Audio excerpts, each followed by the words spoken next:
It's time for the Daily Stand Up Podcast presented by Agile Dad with your host, Lee Henson. Without any further ado, let's get started. I've recently had a string of training and coaching events where I've been working a lot with leadership and product owners. And one of the questions that's been overarching has come up a bunch of times is with regard to Agile budgeting. And it talks about the traditional way of planning and budgeting. And what was marvelous to me, or amazing, I should say, it wasn't good. It was that many organizations are still following a traditional 1 year, 3 year, 5 year plan, and they lay things out in a roadmap. And as hard as I tried to explain to these individuals that anything, especially beyond a year, was really pie in the sky and who knows, these organizations were already trying to forecast revenue and plan revenue and budget against these pieces of work that were 3 years, 5 years. I even had one person say that their organization had a 10-year plan. And that blew my mind. When they said they had a 10-year plan, I did a little research, a little soul searching, and I went back and looked at some of the things that have happened, or some of the things that have been invented, or some of the things that were new from 2012 until today. And when I presented how much the world had changed to this individual between 2012 and today, they were still insistent that yes, I realize things are going to change, but at least this way I have a plan and it makes my leader happy. And I just thought to myself, are we trying to pacify an old school mentality by making sure we have budgets that are created in a very antiquated, archaic way to make someone smile and say, yes, that's what I need to sleep well at night? Or should we be a little more modern with the way we formulate budgets? Now, one of the things that I teach in my classes is that Agile projects, it's okay to budget for a specific project, but you need to break it down into four categories. You need to say this allocation, a small allocation, is good for ideation, making sure we have good ideas, that we've vetted out ideas, and that those ideas are going to press forward. The second line item for budgeting comes from more of a discovery phase, where we're going to spend a little more money than we do in ideation, but we're going to really dig in and identify targeted personas, identify the problem we're trying to solve, make sure we understand the mappings, the empathy mapping of the persona, the story mapping, journey mapping, context mapping. We can identify risk logs. There are certain things that we need to do that are affiliated directly with that second line budget. The third budget line is going to be the big one, and this is for delivery or build out of the product or service. Once we confirm that it's a good idea and we confirm that it makes sense and it'll reasonably work with the architecture and infrastructure that we have in place, then it comes time to actually build the product or service. This is the place where we spend the most time and the most money. So it's important for us to take careful consideration and to think about how we're planning this and how we're allocating budget, and to make sure that the budget that we are allocating makes sense and that it's not over or under what we really need to get the job done.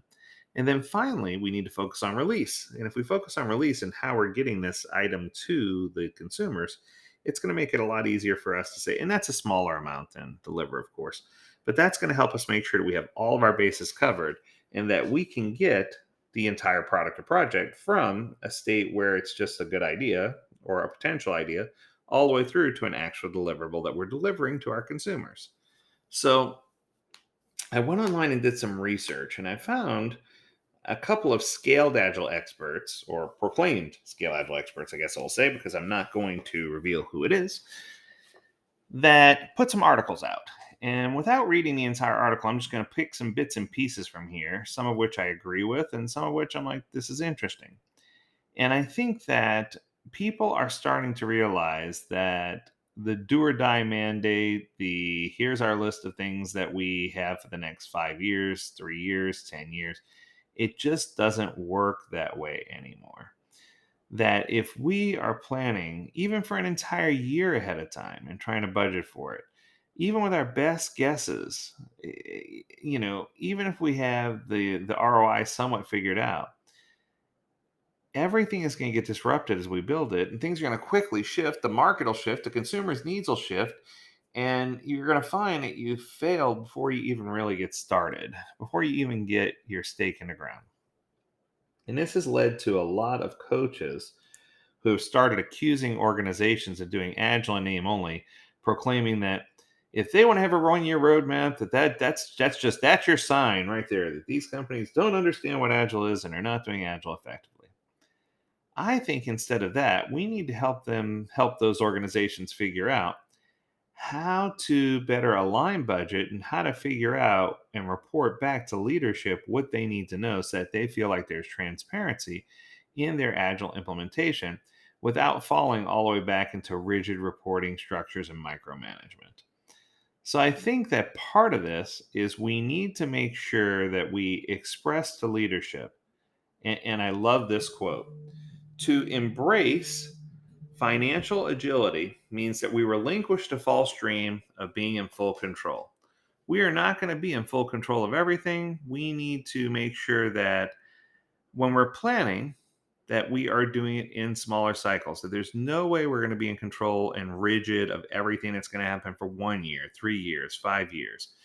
We need to make sure that we allocate funding in such a way that we as executive leadership propose a clear vision and that we come through after proposing a clear vision and talking about how we're going to execute with the realization that no plan survives contact with the enemy, right?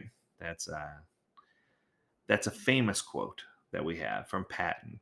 But it's one of those things that if we understand and we allocate funding accordingly and not try to predict an entire year, if we're more agile about it, that we're going to stay more honest to ourselves, more honest to our budgets, and we're going to leave things flexible with shorter budgeting windows, like I described.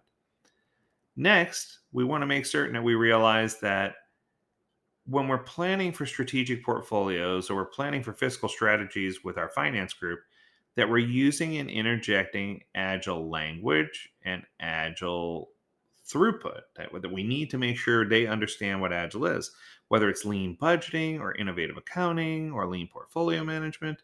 We need to get to the point where we're measuring agile earned value. And we can ask ourselves what outcomes are expected to create the highest value to our customers, what hypotheses should be proven in support of those outcomes, how can we quickly and efficiently measure and test value impact of those outcomes. How should we be funding if we have distributed teams, distributed projects, cross functional projects? You just need to make sure you have some things in place as guardrails to help the finance folks understand what level of variability is acceptable and how we can establish parameters to move forward.